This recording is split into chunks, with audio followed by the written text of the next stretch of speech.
پابندی دین انسان کو برائی اور مصائب سے بچاتی ہے۔ دنیا کا لالچ انسان کو آفتوں میں مبتلا کر دیتا ہے اور اس کی مدد نہیں کرتا۔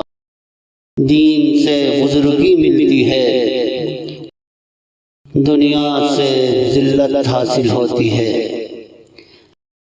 حکمت و دانائی حق کی طرف رہنمائی کرتی ہے۔ عدل و انصاف ہر ایک کے لیے پسندیدہ ہے۔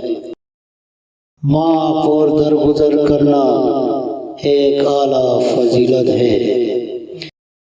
خالص دوستی اور مہربانی ایک اچھا رشتہ ہے۔ تین آدمیوں سے کبھی انصاف نہیں پا سکتے، عقل مند احمق سے، نیکوکار بدکار سے، سخی بخیل سے۔